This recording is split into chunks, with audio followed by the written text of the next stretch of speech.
My name is Clara Whitmore. I am 35 years old and I'm a billionaire businesswoman. 6 months ago, my husband disappeared in the middle of the night. He left nothing behind except divorce papers. My father told me not to wait for him. He called him a beggar who was never worthy of our family name. But I refused to sign because the man I loved would never leave without a reason. Then, 6 months later, while visiting one of my construction sites, I saw him, my missing husband, working there as a construction laborer. And when he finally told me why he left that night, everything inside me froze.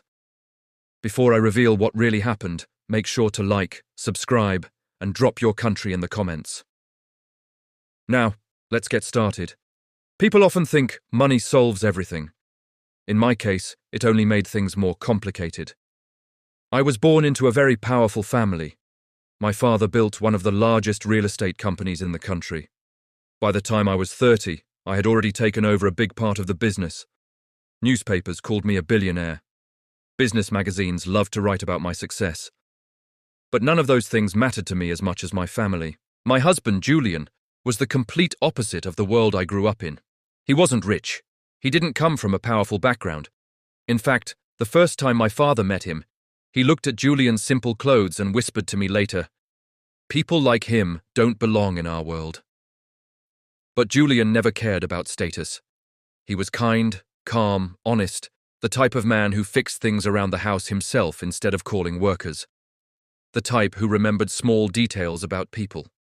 The type who could make our daughter laugh even on the worst days, and that was the reason I loved him. We had been married for 7 years. Our daughter Lily had just turned 5.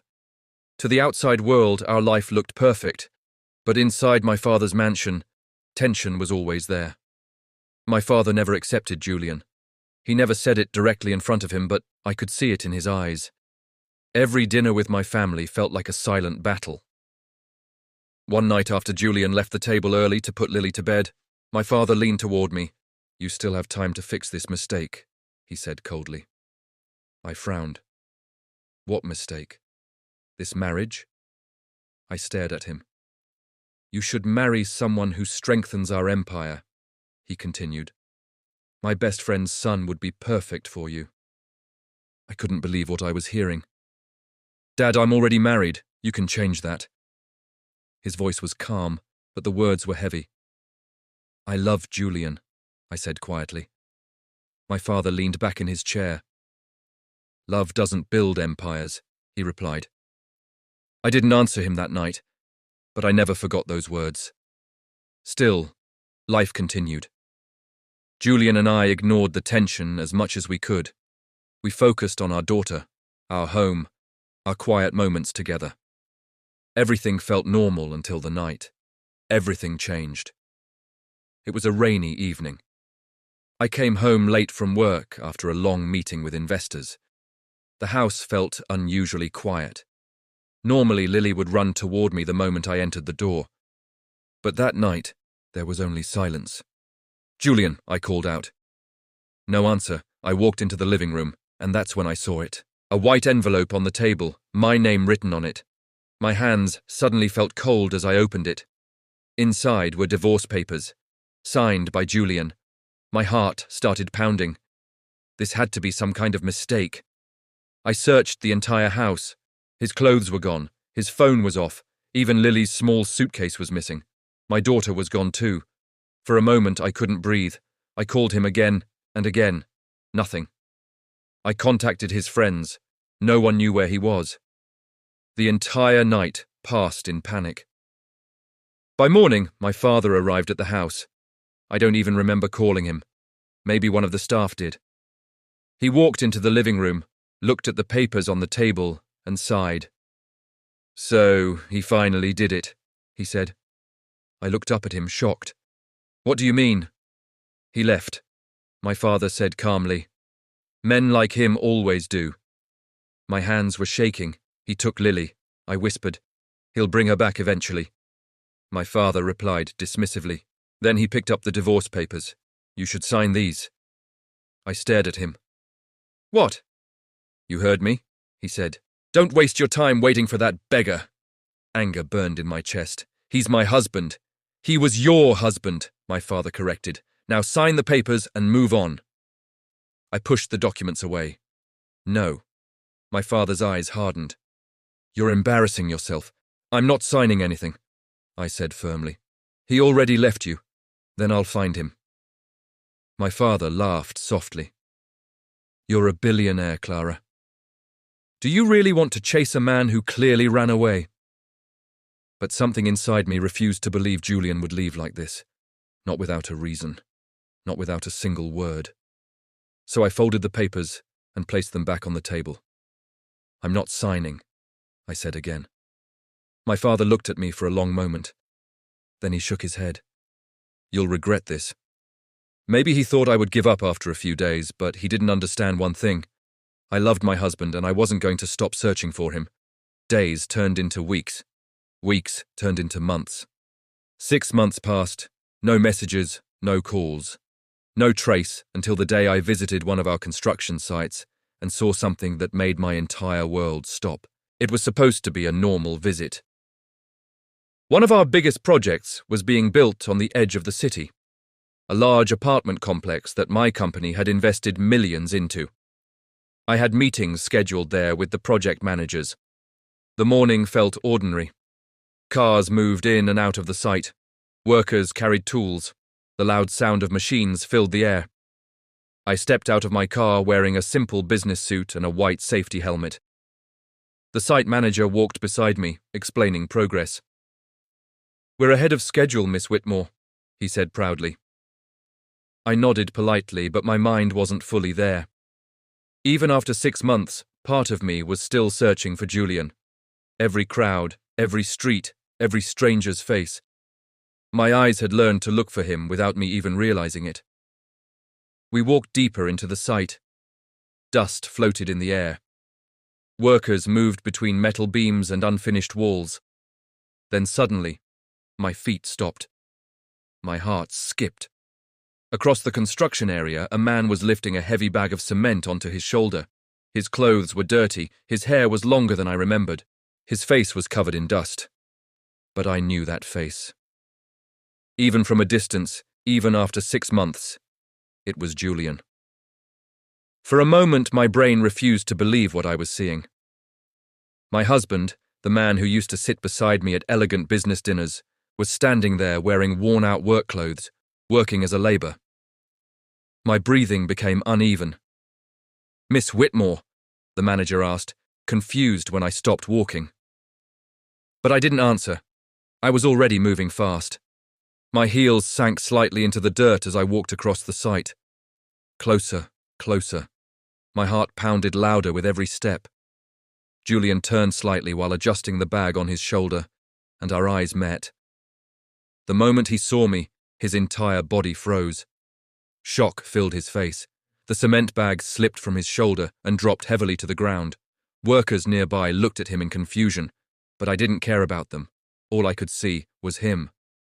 6 months, 6 months of questions, 6 months of pain, 6 months of silence, and now he was standing right in front of me like nothing had happened. Anger exploded inside my chest. Before I even realized what I was doing, my hand moved. The sound of the slap echoed across the site. Julian didn't try to stop it. He didn't move. He simply looked at me. His eyes were tired, hollow. Why? I demanded. My voice shook. Why did you do this?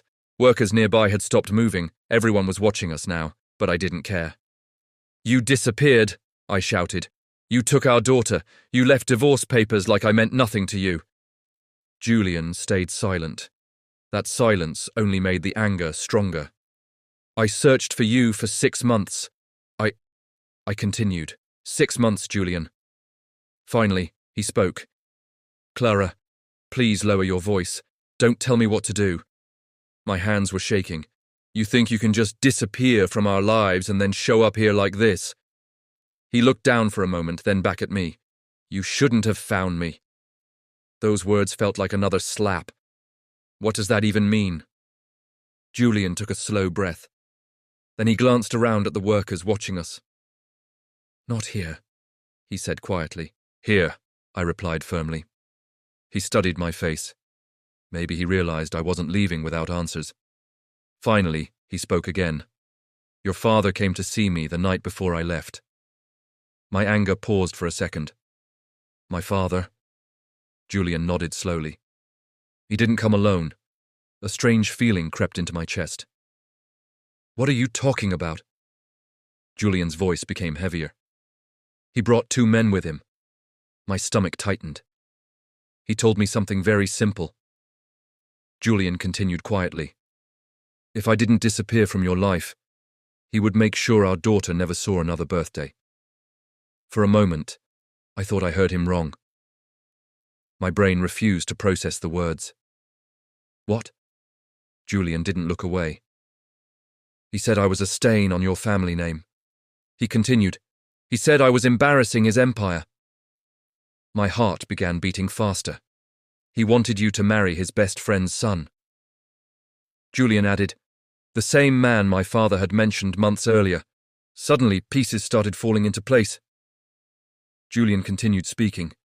He told me to sign the divorce papers and leave quietly. My throat felt dry, and if he didn't, I whispered. Julian looked directly into my eyes, then he said Lily would disappear. The world around me suddenly felt very quiet. The noise of machines, the voices of workers, everything faded.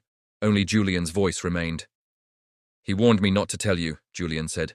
He said, if you ever found out the truth, his people would know. My chest tightened painfully. So you just left? I asked weakly. Julian nodded. I had no choice. His voice broke slightly. I thought disappearing was the only way to keep you both safe. I stared at him. The man standing in front of me wasn't the confident husband I remembered. He looked exhausted, like life had been slowly crushing him for months. I've been working here for 4 months, he continued quietly, moving from one site to another so your father's people wouldn't find me. My hands slowly dropped to my sides. My father, the man I trusted my whole life, the man who told me Julian left because he found another woman, the man who forced me to sign the divorce papers. Julian watched my face carefully. You didn't know, he said softly. I shook my head slowly. No. My voice was barely a whisper. I didn't. And in that moment, the truth hit me so hard I couldn't breathe. For several seconds, I couldn't say anything. I just stood there staring at Julian. Dust covered his clothes. His hands were rough. His face looked older, more tired than the last time I had seen him. 6 months. 6 months he had been living like this. Not because he wanted to, but because my father forced him to. My chest felt tight. I thought you stopped loving me, I whispered. Julian shook his head immediately. Clara, I never stopped loving you. His voice was quiet but firm. I left because I thought it was the only way to keep you and Lily safe. My eyes filled with tears. Where is she? I asked quickly. Julian's expression softened a little. She's safe, he said. I left her with my sister. Your father's people don't know about her. Relief washed through me so strongly my knees almost gave out. My daughter was safe. But something else was rising inside me now. Something much stronger than sadness, anger, gnawed at Julian, at my father. All those months he watched me suffer. He watched me search for my husband. He watched me cry, and he said nothing. Instead, he kept repeating the same lie. He left you for money. My hands slowly curled into fists. Julian looked at me carefully. What are you thinking? I wiped the tears from my face. I'm thinking, I said quietly, that my father believes he controls my life. Julian frowned slightly. Clara, don't do anything reckless. I looked at him. For 6 months, I believed you abandoned me. My voice hardened. Now I know the truth. Julian stayed silent. I'm not letting him destroy our family. That same evening, I made several phone calls. The next week, my father organized a large family gathering at his mansion. It wasn't unusual. He often invited relatives and business partners to show off his success. That night, the house was filled with people.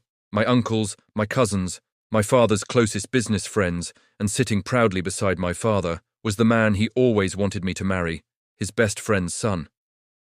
My father stood near the center of the room, smiling confidently as he spoke to guests. He believed everything was going according to his plan. When I walked into the room, people turned to look at me. "Clara," my father said with a satisfied smile, "you're finally here." His eyes briefly studied my face. "You look better," he added. "I assume you finally accepted reality." I didn't answer. I simply walked toward him. Everyone in the room grew quiet. My father noticed the silence and raised his glass slightly. "I was just telling everyone," he said proudly, "that my daughter will soon make a decision that will strengthen our family's future." I looked around the room. Every face was watching. "Perfect. Actually," I said calmly, "I have something to say too." My father's smile faded slightly. "What is it?" I took a slow breath. "For 6 months," I began, "my father told me my husband left because he wanted money." People shifted uncomfortably. My father's expression tightened. "Clara," but I continued. "He called him a beggar." A few people exchanged glances and he pushed me to sign divorce papers. My father stepped closer to me. "That's enough."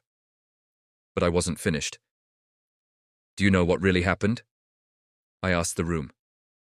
Silence filled the mansion. Then I looked directly at my father. "You threatened him." A wave of whispers spread through the crowd.